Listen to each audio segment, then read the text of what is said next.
चलो रिवाइज तो कर ले।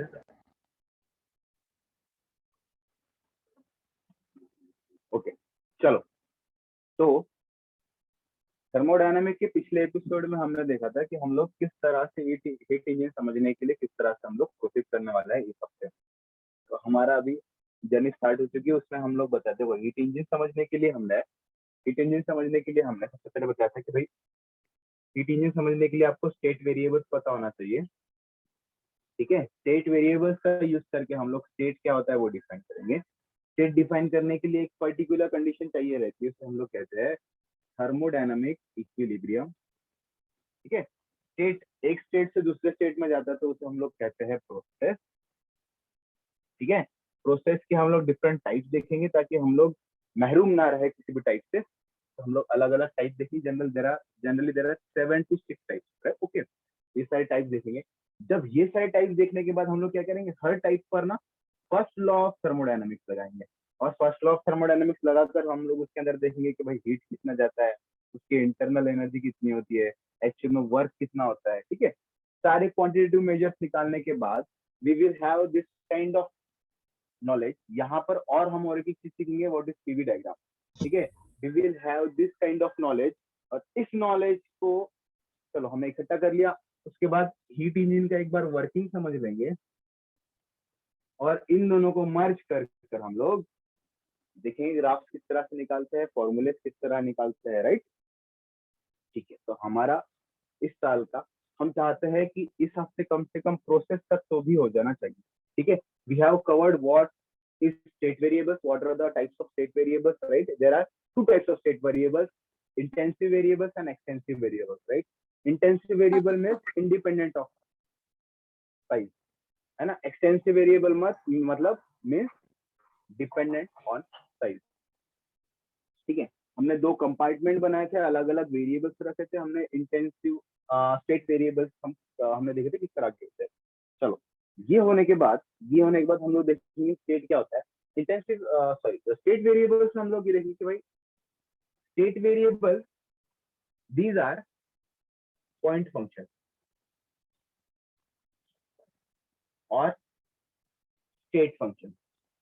हम लोग पहले समझते हैं स्टेट फंक्शन क्या होता है और फिर डायरेक्ट जंप करेंगे स्टेट के ऊपर। राइट, आ जाओ।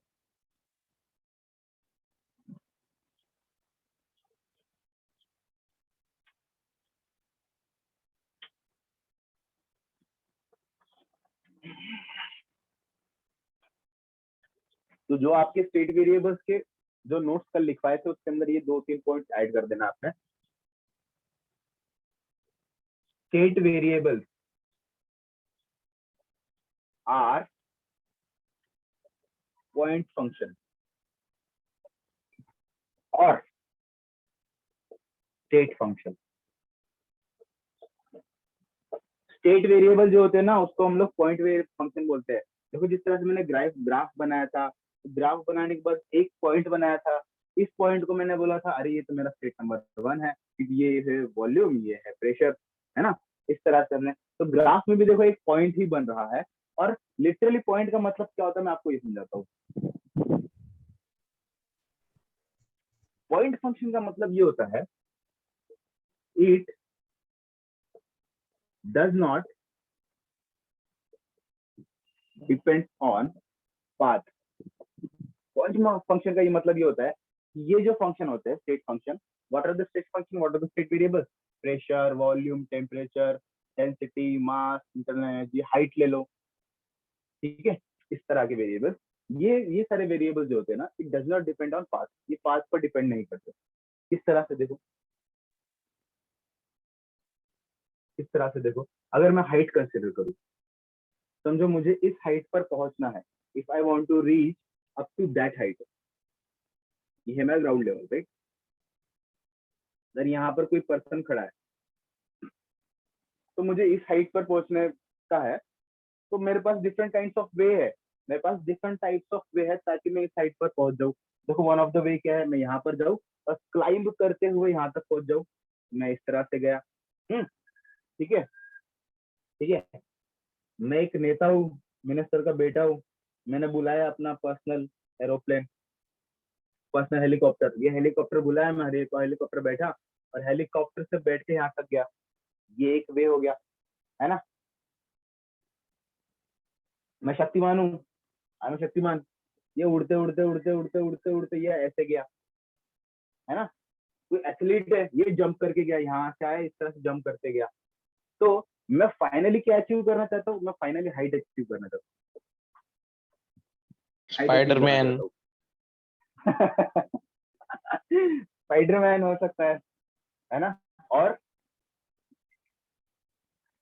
Very good, very good, Spiderman हो सकता है। तो फाइनली मैं ये हाइट अचीव करना चाहता हूँ। किस तरह करूँ ये लेना देना नहीं है, फाइनल मुझे हाइट पहुंचना है, राइट। ये मुझे हाइट पर पहुंचना है। अब हाइट पर तो मैं क्लाइम करके पहुंच सकता हूँ, उड़कर पहुंच सकता हूँ, अलग अलग वे है। तो मेरे पास पाथ डिफरेंट है, ठीक है, पाथ डिफरेंट है, पर इससे कुछ लेना देना नहीं है। फाइनली मुझे कहाँ पहुंचना है, हाइट। तो मुझे अगर बताना है कि मैं 70 मीटर हाइट पर पहुंच चुका हूँ, अगर मुझे बताना है कि मैं 70 मीटर हाइट पर पहुंच चुका हूँ, तो मुझे बताना पड़ेगा मैं my height is 70 sorry my height is 70 metre. मैं अभी 70 मीटर हाइट पर खड़ा हूँ। किस तरह पहुंचा ये कोई नहीं पूछेगा, है ना, सिर्फ अगर मैं हाइट की बात कर रहा हूँ। तो सिमिलरली ये इस तरह की फंक्शन है, pressure, volume, temperature, density, mass, internal energy, height, ये इस तरह के फंक्शन है। तो इनको डिफाइन करने के लिए हमको किस तरह से हुआ, है ना, वो प्रोसेस या फिर वो प्रोसीजर या फिर वो पाथ को डिफाइन करने की जरूरत नहीं पड़ती, हमको सिर्फ प्रेशर डिफाइन करना पड़ता है। हाँ, इतना इतना, यहाँ इतना प्रेशर, यहाँ इतना प्रेशर, बात खत्म। यहाँ इतना टेम्परेचर, यहाँ इतना टेम्परेचर, बात करो। यहाँ इतनी हाइट, यहाँ इतनी हाइट, बात खत्म। Therefore these are called as point function, therefore these are called as state function। ठीक है, आपको दिमाग में होना चाहिए। तो आपको ये भी सवाल आ सकता है कि यार पॉइंट फंक्शन, स्टेट फंक्शन, तो फिर पाथ फंक्शन भी तो होना चाहिए। ऐसे फंक्शन जो पाथ पर डिपेंड करते हैं उन्हें कहते हैं पाथ फंक्शन। हाँ, there are some kind of functions those are dependent on the path. तो चलो ये थोड़ा सा एक्स्ट्रा पॉइंट है, what are the path functions. तो हमारा जो वर्क होता है और हीट होती है, these are path function. Heat और work, these are the path function, right. Okay, किस तरह से पाथ फंक्शन है, देखो। वर्क के बारे में अगर मैं बात करता हूँ, मुझे इस हाइट पर पहुंचना है, मुझे इस हाइट पर पहुंचना है। तो जो क्लाइम कर कर गया, है ना, खुद की मैकेनिकल एनर्जी यूज कर कर जो वहां हाइट तक गया, उससे कुछ अलग वर्क परफॉर्म करना पड़ा होगा। जो मिनिस्टर का बेटा है, जो अपने प्राइवेट जेट में गया, उससे देखो कितना वर्क परफॉर्म करना पड़ा। और जो अपना स्पाइडरमैन है, किसने बोला स्पाइडरमैन, तो उससे अलग वर्क परफॉर्म करना पड़ा। तो अलग अलग पाथ, अलग अलग हाइट पर अलग अलग तरह से पहुंचने की वजह से अलग अलग वर्क परफॉर्म करना पड़ा। इसलिए वर्क जो है पाथ पर डिपेंड करता है। जो इस तरह से गया, ये पाथ से गया, उसका वर्क अलग। जो इस तरह से गया उसका वर्क अलग। जो इस तरह से गया उसका वर्क अलग। तो वर्क किस पर डिपेंड कर रहा है, ये डिपेंड करता है पाथ पर। Work is a path function. Similarly जो हीट होती है, it is also a path function. ये पाथ पर डिपेंड करने वाले फंक्शन, ठीक है। These are the path function. तो दिमाग में एकदम एकदम फिक्स कर लो ये सारी बातें। State variables are point functions and work and heat are path function, ठीक है। चलो स्क्रीनशॉट बना लो, इसका नोट बना लो जल्दी से।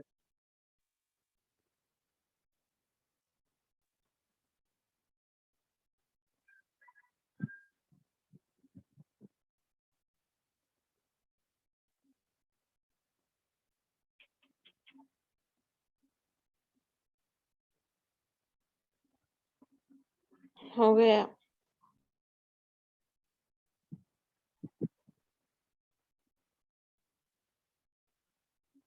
ओके चलो, नेक्स्ट टॉपिक।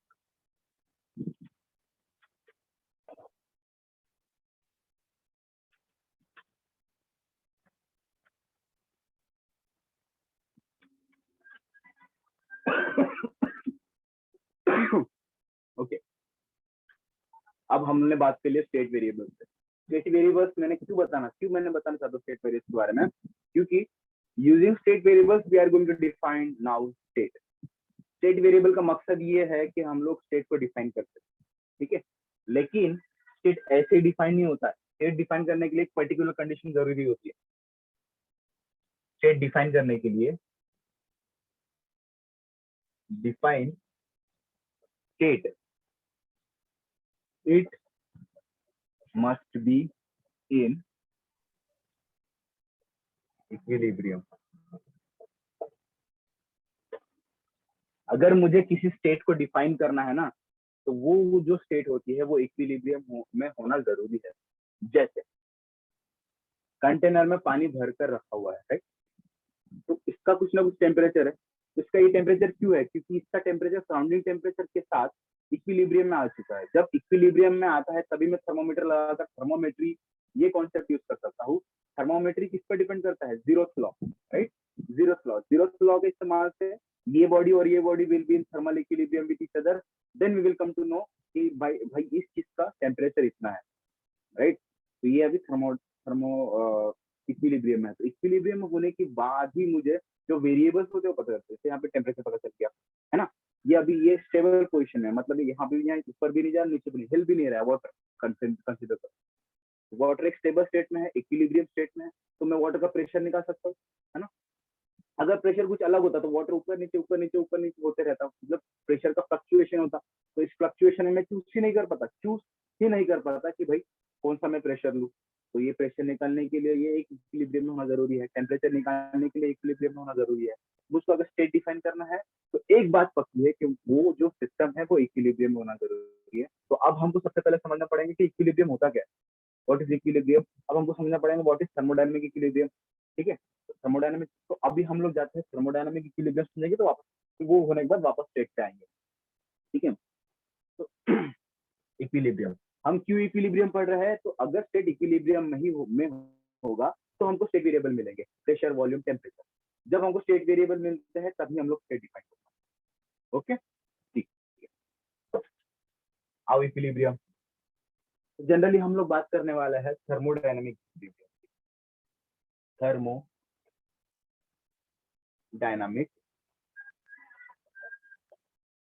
इक्विलिब्रियम। देखो थर्मोडायनेमिक इक्विलिब्रियम के बारे में बात करने वाले हैं। देखो मैं आपको एग्जांपल देता हूँ, देखो मैं बताता हूँ। समझो एक बलून है, हाँ, बलून है, बलून में भी हवा हवा भरी नहीं है, तो इस तरह से रखा है बलून, मैंने उठाया। अब बलून के अंदर, बलून के बाहर कुछ ना कुछ प्रेशर, उसके बाहर कुछ ना कुछ प्रेशर, एक दूसरे के साथ इक्विलिब्रियम में है, राइट, प्रेशर प्रेशर मेंटेन है, बलून का शेप इस तरह। अब मैं क्या करता हूँ, बलून को ब्लो करता हूँ। ब्लो करने के बाद balloon is getting bigger now, right, अब वो बिगर हो रहा है, बड़ा हो रहा है। अब बलून बड़ा हो चुका है, बड़ा होने पर ब्लो करने के दौरान, अब जब मैंने ब्लो करना स्टार्ट नहीं किया था, तब अगर मैं प्रेशर देखने जाऊँ तो उस बलून पर कितना प्रेशर मैं पता कर सकता हूँ, हाँ चलो इतना इतना प्रेशर, एटमॉस्फेरिक प्रेशर है। लेकिन ब्लो करने के दौरान जब मैं ब्लो कर रहा था तो धीरे धीरे प्रेशर बढ़, अंदर का इंटरनल प्रेशर बढ़ रहा था, इसलिए इस वजह से वो फुल रहा है, राइट। इंटरनल प्रेशर बढ़ रहा है, तो बलून ब्लो हो चुका है, ठीक है। अब मैंने हवा भरना बंद कर दिया, अब बलून इस तरह से हो चुका है, मैंने बांध दिया।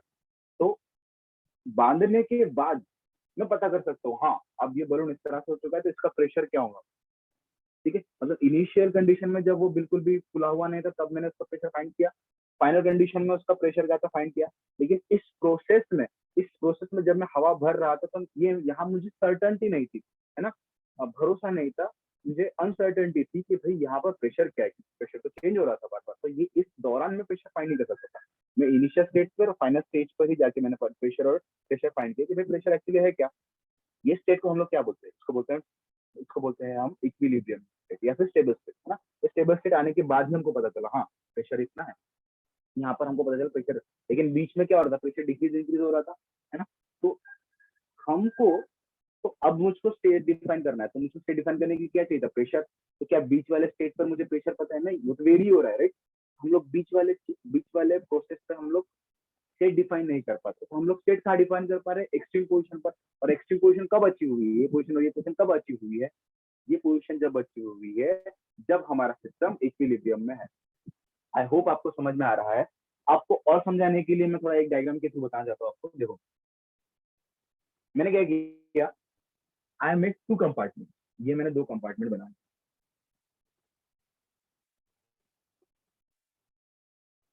ये कंपार्टमेंट हो गया,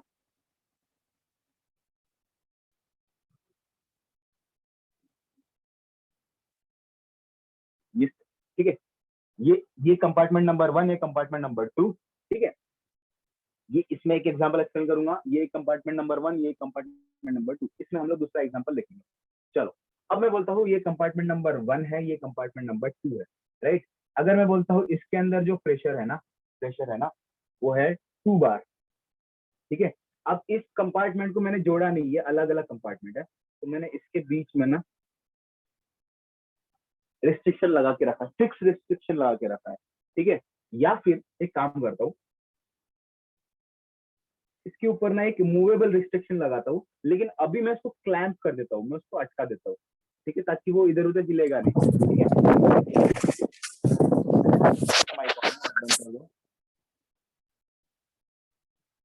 देखो मैंने फिक्स रिस्ट्रिक्शन लगाया, फिक्स रिस्ट्रिक्शन लगाने के बाद अब मैं इसके अंदर 2 बार प्रेशर मैंने मेंटेन करके रखा है ना। इसके अंदर 2 बार प्रेशर मेंटेन क्यों आया, एक तरह से मैंने इक्विलिब्रियम अचीव करके यहाँ पे 2 बार प्रेशर मेंटेन कर दिया।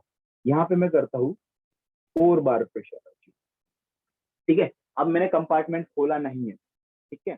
अब यहाँ पर भी देखो, यहाँ पर क्या करता हूँ, ये नंबर है कंपार्टमेंट नंबर 1, कंपार्टमेंट नंबर 2। इस कंपार्टमेंट में मैं टेम्परेचर अचीव करता हूँ 20 डिग्री सेल्सियस। इस कंपार्टमेंट में जो है मैं टेम्परेचर अचीव करता हूँ, एक काम करते हैं 40 डिग्री सेल्सियस यहाँ पे अचीव करेंगे हम लोग, और यहाँ पे we will keep 20 degree Celsius, right, ठीक है।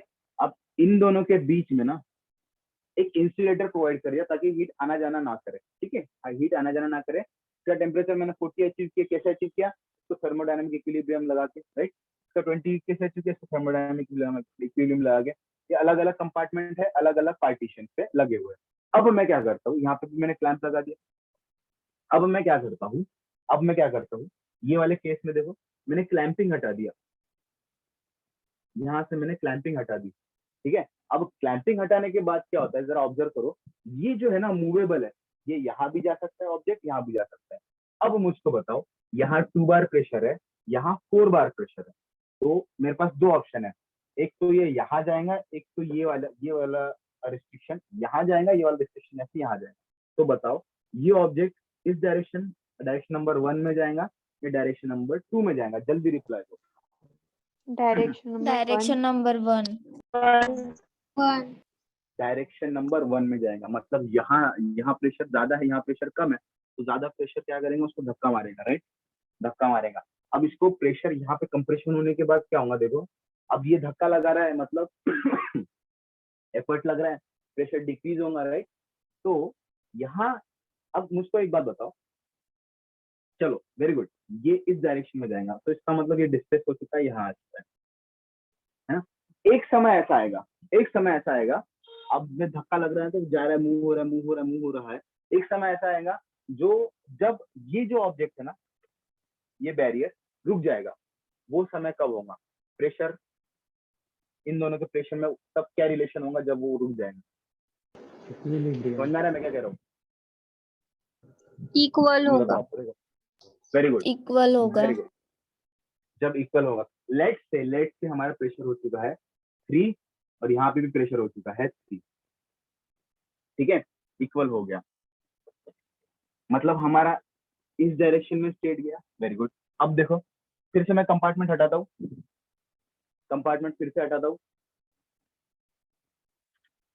मैंने हटा दिया, अब मैंने दोनों को ओपन कर दिया एक दूसरे के साथ। अब मुझे बताओ फ्लो ऑफ हीट कहाँ रहेगा, इस डायरेक्शन में या फिर इस डायरेक्शन में, ऑप्शन नंबर 1 और ऑप्शन नंबर 2। ये 40 डिग्री सेल्सियस 20 डिग्री सेल्सियस मैंने कंपार्टमेंट हटा दिया, what will be the flow of heat, where will be the flow of heat, इस डायरेक्शन में और इस डायरेक्शन में, 1 में। Very good. होता क्या है, hot object will lose the heat, right, तो ये क्या करेगा, फ्लो ऑफ हीट इस डायरेक्शन में जाएगा, राइट। कब तक जाएगा, इक्वल होने, जब तक दोनों के टेम्परेचर इक्वल ना हो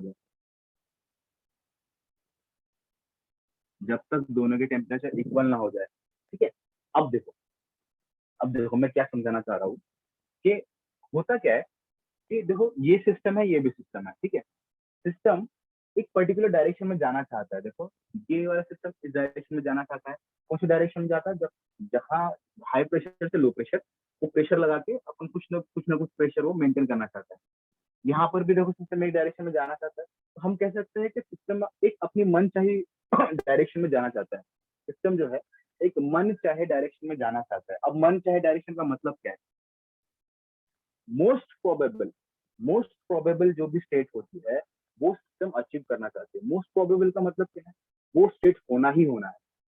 जो स्टेट होना ही होना है उस तरह की स्टेट को हम लोग मोस्ट प्रोबेबल स्टेट कहते हैं। और मोस्ट प्रोबेबल स्टेट हर सिस्टम अचीव करना चाहता है। अगर सिस्टम हॉट है तो मैं वो चाहता है कि ठंडा होकर दूसरे के साथ इक्विलिब्रियम पे कर ले। यहाँ पे अगर प्रेशर का डिफरेंस है तो वो चाहता है कि भाई दूसरे के साथ मैं कुछ ना कुछ मेंटेन करके प्रेशर इक्वल कर लूं ताकि मैं स्टेबल हो जाऊं। ठीक है, तो मोस्ट प्रोबेबल स्टेट अचीव करना चाहता है। और इसी मोस्ट प्रोबेबल स्टेट हम लोग कहते हैं इक्विलिब्रियम स्टेट। इसी हम लोग को मोस्ट प्रोबेबल स्टेट को कहते हैं हम लोग इक्विलिब्रियम स्टेट। Equilibrium state. अब इक्विलिब्रियम स्टेट की वजह से हमको पता क्या चलता है? देखो, जब मैंने कंपार्टमेंट को क्लैंप किया था, मतलब फिक्स करके रखा था, ठीक है, जब मैंने कंपार्टमेंट को क्लैंप करके रखा था तो मैंने यहाँ पर 2 बार प्रेशर अचीव किया था, यहाँ पर 4 बार प्रेशर अचीव किया था, राइट। अब 2 बार 4 बार अचीव किस तरह से किया था? मैंने कुछ ना कुछ करके वहां पे इक्विलिब्रियम। अब यहाँ पर 2 बार आया मतलब इसको किसी के साथ मैंने इक्विलिब्रियम किया होगा तो मुझको यहाँ पर 2 बार मिला ना, समझ आ रहा है? तो इस वक्त जब मैंने कंपार्टमेंट को हटाया नहीं, उस वक्त मैंने उसका किसी और के साथ इक्विलिब्रियम अचीव किया, उस वजह से मुझको यहाँ पर 2 बार प्रेशर मिला, राइट। यहाँ पर भी देखो मैंने किसी और के साथ इसको यहाँ पर 4 बार इक्विलिब्रियम में किया था तो मुझको यहाँ 4 बार प्रेशर अचीव मिला। लेकिन जिस वक्त मैंने उसका कंपार्टमेंट या फिर क्लैंप खोल दिया उस वक्त क्या होता है? इसका प्रेशर डिक्रीज होता है और इसका प्रेशर इंक्रीज होता है, ठीक है। तो इस यहाँ से यहाँ तक जाने के जर्नी के दौरान बीच में अगर आपको मैं पूछूं कि भाई इसका प्रेशर कितना है, इसका प्रेशर कितना है, तो आपको बताना बड़ा मुश्किल हो जाएगा, है ना। अगर मैं चलो यहाँ जा चुका है तो फाइनली प्रेशर दोनों का इक्वल होने के बाद में पता बता सकता हूँ। लेकिन अगर मैं बीच में आपको पूछूं कि भाई प्रेशर कितना है तो मुझे बताना काफी मतलब इम्पॉसिबल हो जाएगा, मैं बता ही नहीं पाऊंगा, क्योंकि वो वाला स्टेट हम लोग कहते हैं नॉन इक्विलिब्रियम स्टेट।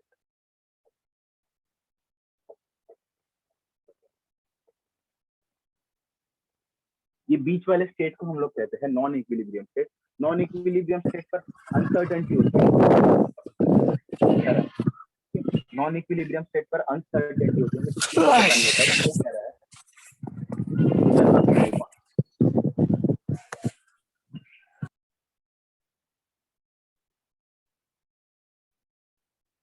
ठीक है, अनसर्टेनिटी होती है। और इक्विलिब्रियम स्टेट में सर्टेनिटी होती है, हमको पता होता है कि भाई स्टेट में वेरिएबल्स क्या होने वाले हैं।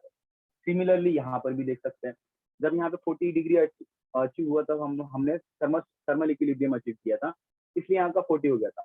यहाँ पर हमने थर्मल इक्विलिब्रियम अचीव किया था पहले स्टेट में, तो यहाँ पे 40 हुआ था। लेकिन जिस तरह मैं कंपार्टमेंट खोलता हूँ तो 40 रिड्यूस होने लग गया और 20 बढ़ने लग गया, है ना। 40 रिड्यूस होने लग गया, 20 बढ़ने लग गया, और एक समय ऐसा है जब दोनों का टेम्परेचर सेम हुआ तो वो इक्वल हो गए। फाइनली उन्होंने क्या किया? थर्मोडायनामिक इक्विलिब्रियम अचीव किया। लेकिन बीच में जब वो इंक्रीज और डिक्रीज हो रहा था, कितना इंक्रीज हुआ कितना डिक्रीज हुआ अगर मैं आपको पूछूं तो आपको बताना मुश्किल हो जाएगा। और इसी स्टेट को हम लोग कहते हैं नॉन इक्विलिब्रियम स्टेट।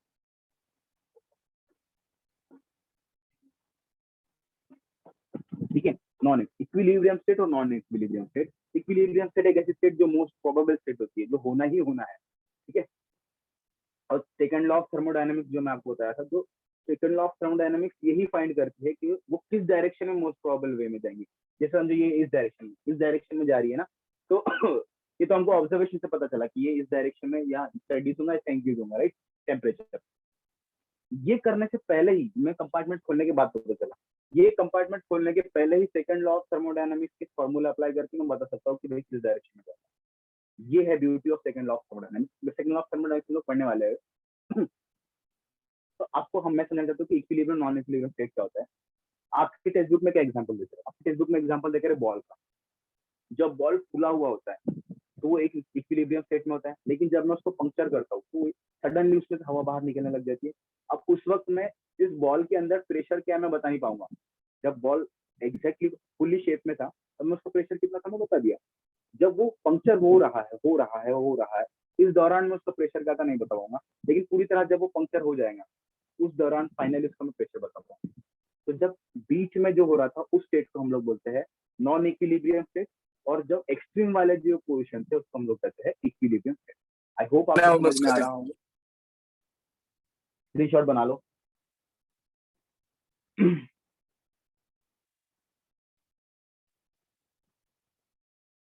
हो गया सर।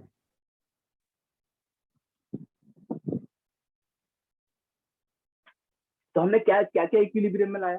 प्रेशर इक्विलिब्रियम में लाया, टेम्परेचर इक्विलिब्रियम में लाया, है ना? प्रेशर लाया इक्विलिब्रियम में, टेम्परेचर इक्विलिब्रियम में लाया।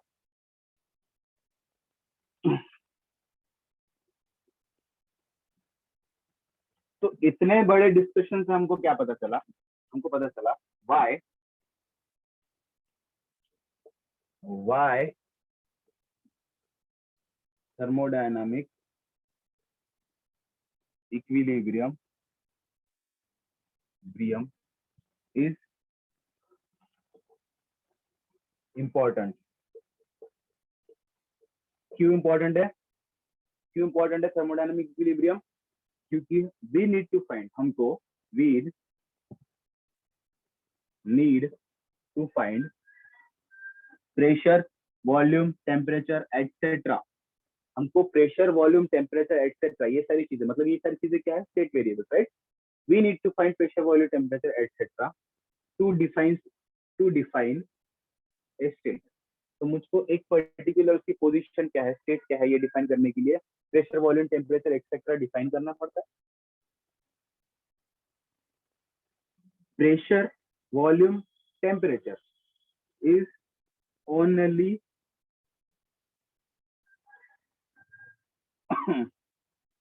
measured when it is in equilibrium। when it is in equilibrium, जब प्रेशर, वॉल्यूम, टेम्परेचर ये तीनों भी इक्विलिब्रियम ये कब पता चलेंगे? जब वो इक्विलिब्रियम में हो, तभी हम लोग फाइंड करते हैं। ठीक है, तो अब देखो हमको फाइंड करना है पीवीटी, राइट? पीवीटी अगर हमने फाइंड किया तो हम लोग स्टेट डिफाइन कर सकते हैं, और पीवीटी फाइंड करने के लिए इक्विलिब्रियम होना जरूरी है। If they are not in equilibrium, अगर वो इक्विलिब्रियम में नहीं है,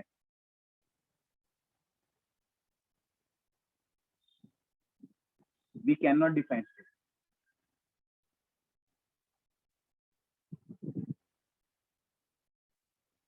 We cannot define state, right? We cannot define state. So this is the importance of equilibrium state, right? इसको लिख लो, इसको स्क्रीनशॉट बना लो, लिखने की जरूरत नहीं है, इसको बाद में लिखना आपने। अब मैं आपको मेन टॉपिक पे लाता हूँ, थर्मोडायनामिक इक्विलिब्रियम। ये बैकग्राउंड पता होना जरूरी है। ये समझने के बाद आप लोग थर्मोडायनामिक इक्विलिब्रियम होता क्या है आप आसानी से समझ पाओ।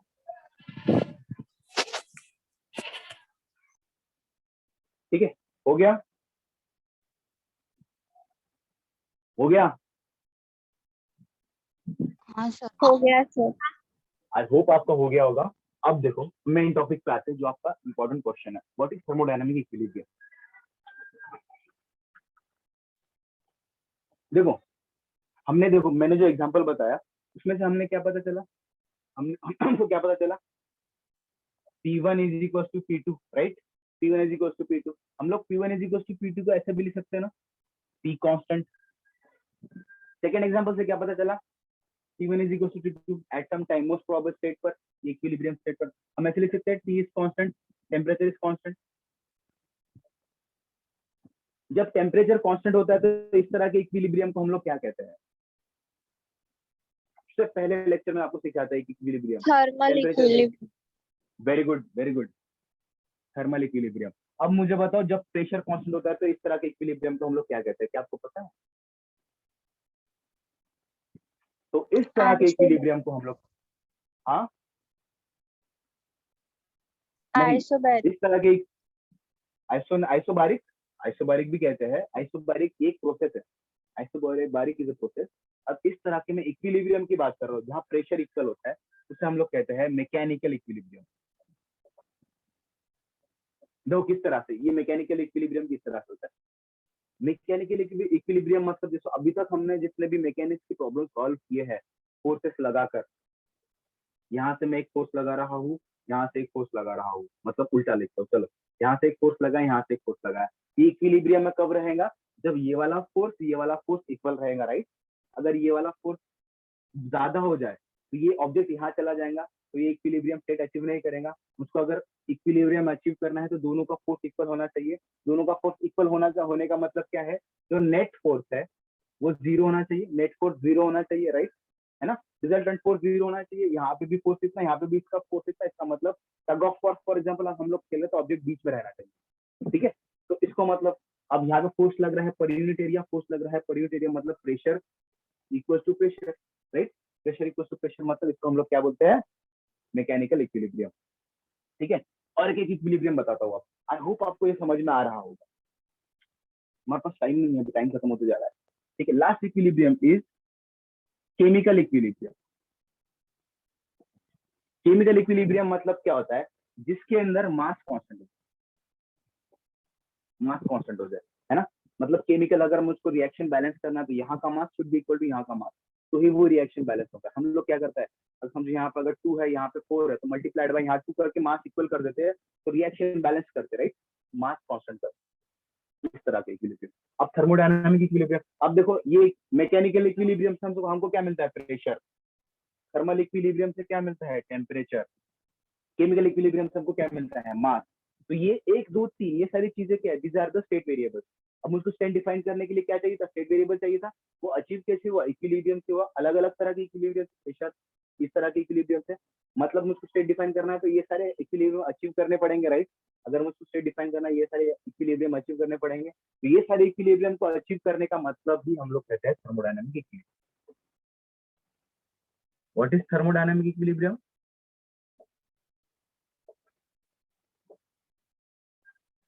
when system is when system is in when system is in सबसे पहला मैकेनिकल इक्विलिब्रियम,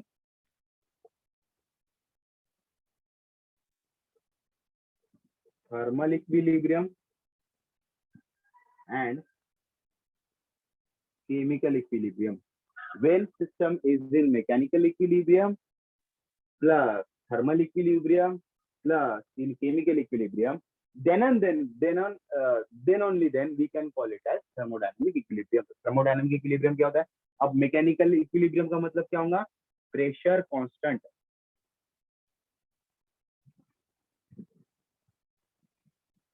मैकेनिकल इक्विलिब्रियम का मतलब समझो क्या होता है, प्रेशर जो होता है P कांस्टेंट रहेगा, ठीक है। प्रेशर कांस्टेंट का मतलब क्या होता है, P1 is equal to P2। उसको हम लोग लिख सकते हैं F1 is equal to F2। और जो नेट फोर्स जो होता है ना, वो होता है 0, है ना। टग ऑफ वॉर का एग्जांपल मैं आपको देता हूँ हर बार जब ये समझाना होता है। टग ऑफ वॉर है ना, नेट फोर्स, यहाँ पे भी ज्यादा फोर्स है, यहाँ पे ज्यादा फोर्स है, हर जगह फोर्स बराबर है, मतलब नेट फोर्स 0 और बीच में स्टेबली वो लाई करेगा। This mechanical equilibrium. हमने मैकेनिक्स में इसी इक्विलिब्रियम का इस्तेमाल करके बहुत सारे न्यूमेरिकल सॉल्व करना है। थर्मल इक्विलिब्रियम मतलब टेम्परेचर T जो होता है कांस्टेंट, इसका मतलब क्या होता है, T1 is equal to T2। अगर टेम्परेचर कांस्टेंट होता है इसका मतलब क्या होता है, टेम्परेचर कांस्टेंट होने का मतलब ये होता है कि हीट ट्रांसफर 0, हीट ट्रांसफर 0, यहाँ पे नेट फोर्स 0, यहाँ पे हीट ट्रांसफर 0। यहाँ पर क्या होता है, कंपोजिशन यानी कि मास, वो होता है कांस्टेंट। केमिकल इक्विलिब्रियम में कंपोजिशन, मास कांस्टेंट होने का मतलब क्या होता है, रिएक्शन नहीं होगा, तो रिएक्शन 0, ठीक है। 1 2 3। तो अगर आपको कोई बोलता है एक्सटेंड थर्मोडायनामिक इक्विलिब्रियम किस तरह से एक्सटेंड करेंगे, thermodynamic equilibrium is necessary to define a state.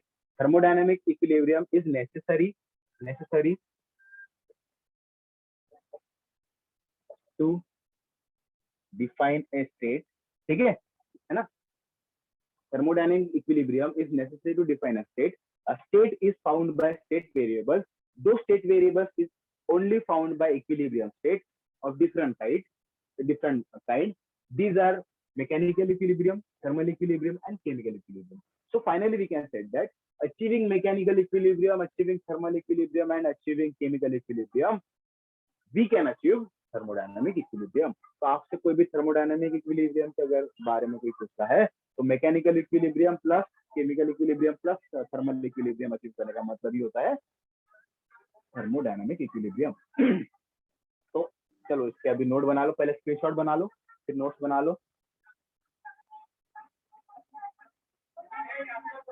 इसका मतलब हम लोग क्या बोलेंगे, हमने थर्मोडायनामिक इक्विलिब्रियम अचीव कर लिया, अब हमको स्टेट वेरिएबल्स मिल गए, अब हम लोग आराम से स्टेट डिफाइन कर सकते हैं।